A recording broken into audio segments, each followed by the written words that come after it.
అతి తక్కువ ఫీజుతో కోచింగ్ ఇస్తూ మీ గవర్నమెంట్ ఉద్యోగం కళని నిజం చేస్తుంది లేస్ అకాడమీ. ఆర్మీ అబ్బాయి అయి ఉండి ఒక ఇది లేదు అది లేదు, ఆర్మీ పర్సన్ తడాక తేల్చేస్తారు, కంటెంట్ ఇవ్వట్లేదు, అసలు ఏం మాట్లాడట్లేదు. ఆర్మీ అని వచ్చేసరికి అగ్ని పరీక్షలో అలా సెల్యూట్ కొట్టి ఆర్మీ అని చెప్పుకున్న దానికే ఆర్మీ సింపతితో వెళ్ళాడు అగ్ని పరీక్షకి అని చెప్పారు. అలాగనేసి మేము ముందే చెప్పాం వాడికి, నువ్వు ఆర్మీ పేరు ఎక్కడ ఎత్తకు, ఆర్మీ సింపతికి నువ్వు ప్యూర్ కామన్ మ్యాన్గా వెళ్ళు, నువ్వు నీ ఆట అయితే చూపించు, నీ గేమ్ అయితే చూపించు, నీదేంటి చూపించు, నిరూపించుకొని చెప్పాము. దానికి కూడా ఇప్పుడు ఆర్మీ వాడు ఆర్మీ ఏం ఆడుతున్నాడు, ఆర్మీ అయ్యుండి ఏం ఆడుతున్నాడు అంటే దానికి కూడా ట్రోల్స్ చేస్తే ఇంకేం చేస్తారు. కొంతమంది అయితే అసలు ఆర్మీయే కాదంటున్నారు. ఆర్మీ కాదంటే వాళ్ళకి తెలియదు కాబట్టి వాళ్ళు కాదంటున్నారు. ఇది ఒక ఏమైనా తెలుస్తుంది ఆర్మీ ఎలాగుంటుందో. కానీ ఇప్పుడు ఆ సింపతితో వెళ్ళట్లేదు కదా హౌస్లోకి, ఆ సింపతితో అయితే లేడు హౌస్లోని, ఆర్మీ కార్డు ఉపయోగించి అయితే లేడు. తనుజ రీసెంట్గా స్టేట్మెంట్ ఇచ్చారు ఆవిడ. అవును, అది క్లియర్గా ఇచ్చింది. తమ్ముడు అనేసి ఉంటుంది, నువ్వు అందరితో నాతో ఎలా మాట్లాడుతున్నావు నాతో అలాగే మాట్లాడు అనేసి క్లియర్గా చెప్పింది. ఆ రీతు కూడా నా లైవ్లో దివ్యానికితతో వచ్చింది కదా నేను నైట్, దివ్యానికితతో కూడా చెప్పింది, కళ్యాణ్ నాకు యాజ్ ఫ్రెండ్, బెస్ట్ ఫ్రెండ్, హౌస్లో రాగానే నాకు ఫ్రెండ్ అంటే ఎవరన్నా ఉన్నానంటే కళ్యాణ్. దాన్ని తప్పుగా అనుకుంటే ఇంకేం చేయలేరు. కాకపోతే నాకు బయట ఒక ఫ్రెండ్ ఉన్నాడు సేమ్ అలానే ఇలాగే ఈ కళ్యాణ్ కూడా ఇలాగే నాకు ట్రీట్ చేస్తున్నాడు, అందుకే నాకు బాగా కనెక్ట్ అయ్యాడు కళ్యాణ్ బెస్ట్ ఫ్రెండ్గా. అంత మించి ఇంకేం లేదనేసి దివ్యానికితతో కూడా నా నైట్ లైవ్లో చూపించారు. నేను నైట్ లైవ్లో చూశాను.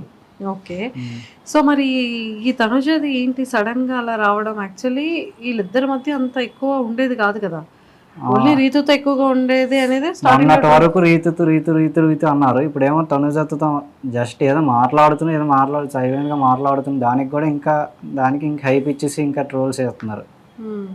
కానీ మరి మీ వాడు కూడా లోపల ఫ్రెండ్, అందరూ ఫ్రెండే, తను ఇలా అని వాడు ఎలాగంటే ఎవరైనా ఆడిని బాగా క్లోజ్గా మాట్లాడి ఆడితో ఒక 2 days అలా క్లోజ్గా ఉంటే నా వాళ్ళు అనేసుకుంటారు. వాళ్ళు ఏడిసినా ఎమోషన్ అయినా ఏదైనా బాధపడినా వీడు వెళ్ళి మ్యాక్సిమం వీడు హెల్ప్ అయ్యింది వీడు చేస్తాడు, మ్యాక్సిమం వీడు చేయాల్సింది నేచర్ అలా ఉంటుంది. నేచర్ చిన్నప్పటి నుంచి నేచర్. నేను ఆడు పుట్టిన తర్వాత నేను పుట్టాను కాబట్టి ఆడితో పాటు ఎక్కువ ట్రావెల్ చేయలేదు. నేను 10 years ఆడు బయటనే ఉన్నాడు, ఒక 5 years ఇక్కడ ఉన్నాడు. 10th తర్వాత డిగ్రీ ఇక్కడ ఉన్నాడు అంతే.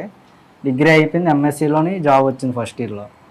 జాబ్ తర్వాత మళ్ళీ మొన్న రీసెంట్గా సెలవులకు పోతూ అంతే. అంత ఎక్కువ బాండ్ లేదు, కానీ ఆడ ఎమోషన్ ఎవరైనా నమ్మాడంటే వాళ్ళు పూర్తి నమ్ముతాడు. ఒక్కసారి వద్దు నాకు అవసరం లేదంటే మరి వదిలేస్తారండి. ఓకే, సో ఎందుకని చిన్నప్పటి నుంచి చాలా దూరంగా ఉన్నారు పిల్లలు ఫ్యామిలీకి అని చెప్పి తెలిసింది. అసలు ఏంటి ఫ్యామిలీ బ్యాక్గ్రౌండ్ ఏంటి వాళ్ళు?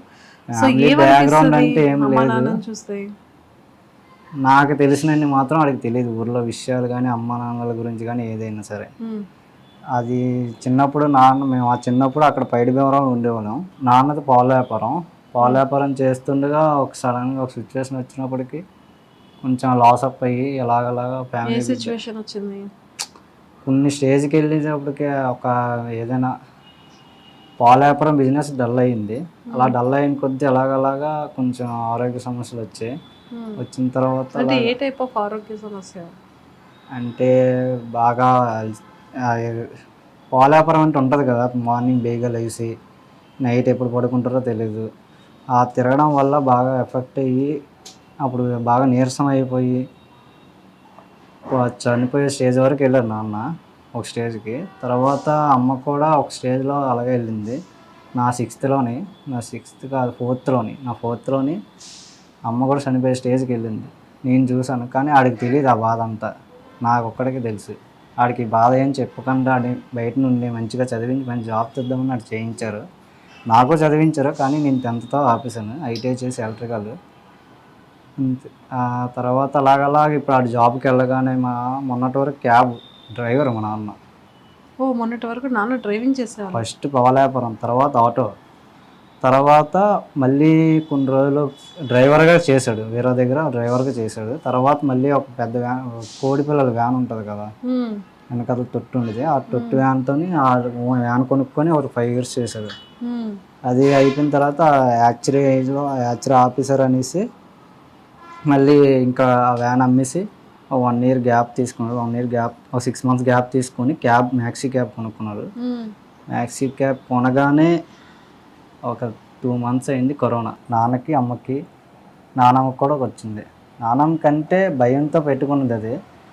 ఆ టైంలోనే ఆ ఒక వ్యాన్ కొన్న 2 monthsకి వ్యాన్ ఒక 6 months ఇంటికాడే ఉంది. అలాగా అయిన తర్వాత అలాగా కరోనా లాస్ట్ మాకు తగ్గింది అనగా మా నాన్నమ్మకేమో చనిపోయారు.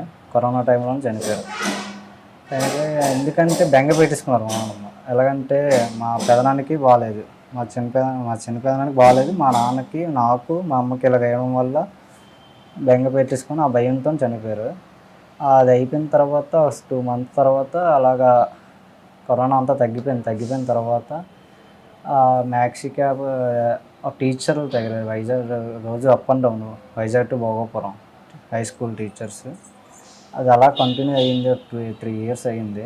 అంతా అయిపోయిన తర్వాత వాళ్ళకి టీచర్స్కి డిస్కషన్ అయ్యి వాళ్ళు మిస్అండర్స్టాండింగ్ వల్ల ఒకళ్ళు బేగ వస్తారు, ఒకళ్ళు లేట్గా వస్తారు అనడం వల్ల ఆపేశారు. వాళ్ళు ఆపేసడం వల్ల తిరగలేక నాన్న ఓపిక అయిపోయాక ఇంకా అమ్మేశాడు వ్యాన్ అమ్మేసి ఒక 2 months తర్వాత 2-3 months తర్వాత షాప్ ప్లాన్ చేసాం.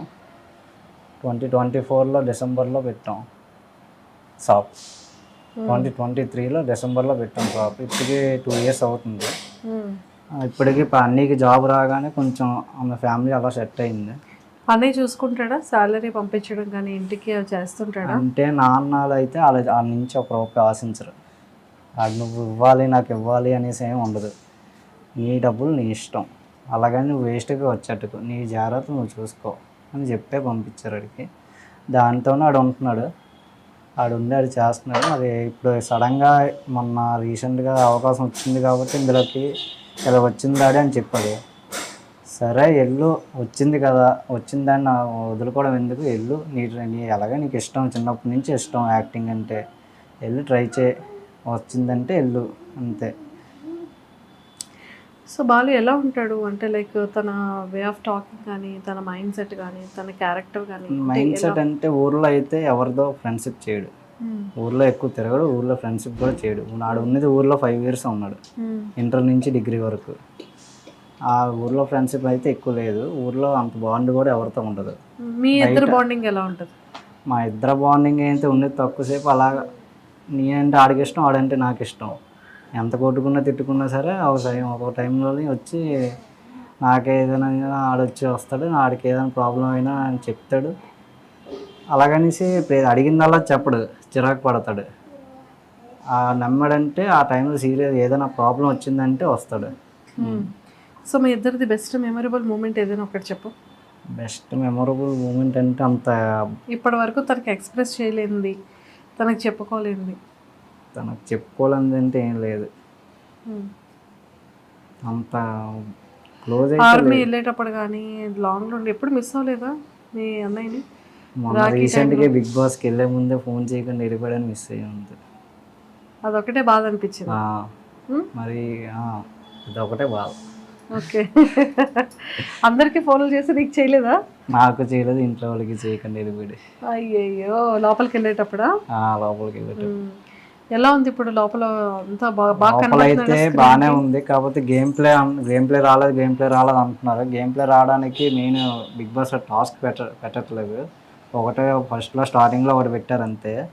ఆ తర్వాత మిగతాది ఓదార్పులు ఇవి ట్రోల్స్ వస్తున్నాయి. కానీ ఈడైతే మైండ్ సెట్ ఇది. ఫస్ట్ వీక్లోనే ఫ్లోరాస్ అయిని ఇలాగ బాధపడిందని దాన్నే ఇలాగ పట్టుకొని ఏమైంది అని చెప్పి కూర్చోబెట్టి అడిగేసి చేసి ఆ ప్రాబ్లం క్లియర్ చేశాడు మానిటర్గా ఉండి. ఆ తర్వాత ఈ రీతు తీయడానికి కథలు తిరిగి అన్నీ చెప్తూ అన్నీ మాట్లాడుతూ సరే మనతో ఉంటుంది కదా, ఇంత క్లోజ్గా ఉంటుంది కదా, నాకు బెస్ట్ ఫ్రెండ్గా ఉండి తను ఏడిసింది అనేసి ఇలా జస్ట్ ఓదార్చాడు అంతే. దానికి ట్రోల్స్ అది మిస్బిహేవ్ కూడా కాదు, జస్ట్ అమ్మా నాన్నలు ఎలా ఓదార్స్తారో అలా ఓదార్చాడు. దానికి కూడా అలా చేస్తే ఇప్పుడు ట్రోల్స్ ఎంత ఇష్టాసారంగా వాళ్ళకి నచ్చినవి వేసుకుంటున్నారు. ఇంట్లో ట్రోల్స్ చూసి చాలా బాధపడుతున్నారు అమ్మాలు. అమ్మ నాన్నలు ఎందుకు వచ్చింది, ఏమైంది, ఎందుకు ఇలా చేస్తున్నాడు, మనోడు ఇలా కాదు కదా, ఏమైంది, ఏటవుతుంది, ఏం ప్లే చేస్తున్నారు, స్క్రీన్ ప్లే ఏం చేస్తున్నారు అనేసి బాధపడుతున్నారు. ఈ వీక్ నామినేషన్స్లో ఉన్నాడు, ఏమనిపిస్తుంది? నాకు తెలిసి ఉంటాడని అనిపిస్తుంది. మ్యాక్సిమం ఉంటాడు. ఉండి ఆడి గేమ్ ప్లే నెక్స్ట్ వీక్ చూపిస్తాడని అనిపిస్తుంది నాకైతే. కన్ఫర్మ్ ఖచ్చితంగా కోరుకుందాం మనం. ఖచ్చితంగా ఆడియన్స్ కూడా అలాగే సపోర్ట్ చేస్తారని కోరుకుంటున్నాం. Thank you. Okay. And don't forget to subscribe to iDream. And for more videos, Please subscribe to iDream. Please subscribe to iDream. Please subscribe iDream. And please subscribe to iDream. For more videos, subscribe to iDream. please like, share and subscribe to the channel. Congratulations, iDream. Subscribe to iDream. Subscribe to iDream. So subscribe to iDream Media. iDream ki iDream team andarki huge congratulations. Please subscribe iDream Media. Please subscribe to iDream. Subscribe iDream. Please subscribe to iDream. iDream అంటే నా కళల channel subscribe చేసుకున్న నోరు తిరుగుతలేదు, మీరైతే గంట గుర్తు కొట్టండి. For more such videos, please subscribe to iDream. Subscribe to iDream. Please subscribe to iDream. Please subscribe iDream Media. Please do subscribe to iDream. Please subscribe to iDream Media. For best entertainment and information, please subscribe iDream.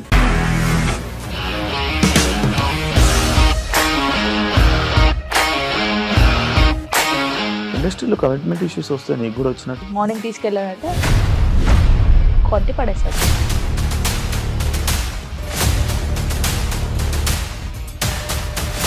ఒక్కళ్ళు కూడా చూడలేదు ఈ cinema అని చెప్పడానికి కూడా చాలా ధైర్యం కావాలి. అది నిజం కదా, దాంట్లో ధైర్యం ఏంటి? నెక్స్ట్ డే ప్లేట్ మార్చేస్తే తప్పు కదా. As of now we are comfortable this అని నేను అనుకుంటున్నాను. రష్మిక గారిది మీది ఒకే ఊరంట కదా? నీకు కోపం వచ్చిందంటే బాగా తిట్టేత్తరా? తిట్టేద్దామండి. నిజంగా గేమ్ ని ఎలా చేంజ్ చేయగలిగారు? ఏపీఎస్ఎఫ్సి వాళ్ళకి 6 నెలల్లో నేను 6 లక్షలు కట్టా. బిజినెస్ చేయాలనుకుంటే it is as difficult as riding a tiger.